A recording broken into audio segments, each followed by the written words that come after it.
Thanks for tuning in to Shared Visionz Newz, where we tell you what to think. And also how to think it. Hey, at least we're transparent. Yeah. This past week, we have seen what appears to be domestic terrorists disguised as cross-country truckers invading the land of Ottawa, Canada, and disrupting citizens' sleep. One Ottawa resident posted on Reddit, and I quote, "My street has had nonstop honking for the last 6 hours. We need to stop calling this a protest. This is terrorism. Myself and many I know are stressed out, and some are literally shivering from being sieged by honking. Shivering." How traumatizing. Yes.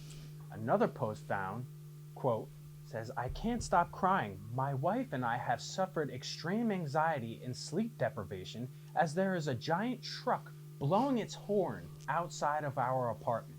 My wife says she is going to sleep at another male friend's house." Honestly, I'm simply appalled that people have to go through such devastation. These truckers are definitely becoming a problem, disturbing the people's peace, health, and happiness. What are they even protesting?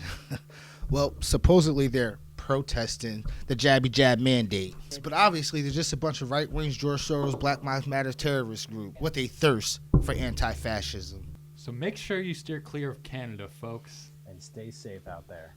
In other news, Joe Rogan is a hot topic of conversation as a spreader of medical disinformation of the highest degree by having doctors on his show. Let's show the clip. Dr. Peter McCullough is a cardiologist, and he is the most published physician in his field in history. Dr. Robert Malone owns 9 patents on mRNA vaccine technology and is at least partially responsible for the creation of the technology that led to mRNA vaccines. Those episodes were labeled as being dangerous. They had dangerous misinformation in them. The problem I have with the term misinformation, especially today, is that many of the things that we thought of as misinformation just a short while ago are now accepted as fact. Like, for instance, 8 months ago, if you said, if you get vaccinated, you can still catch COVID and you can still spread COVID, you would be removed from social media. They would ban you from certain platforms. Now, that's accepted as fact. If you said, I don't think cloth masks work, you would be banned from social media. Now, that's openly and repeatedly stated on CNN. If you said, I think it's possible that COVID-19 came from a lab, you'd be banned from many social media platforms. Now, that's on the cover of Newsweek. All of those theories that at one point in time were banned were openly discussed by those 2 men that I had on my podcast that have been accused of dangerous misinformation. Well, obviously he's on cocaine, right? Yeah. Look at this. Yeah, obviously. Definitely. Cocaine. Like my grandpappy always said, never trust a cokehead. It's the horse dewormer that's really got him messed up pretty bad. You guys know that we actually can't get that, nor the antibody treatment in the U.S. anymore, right? Because you're not a horse, E.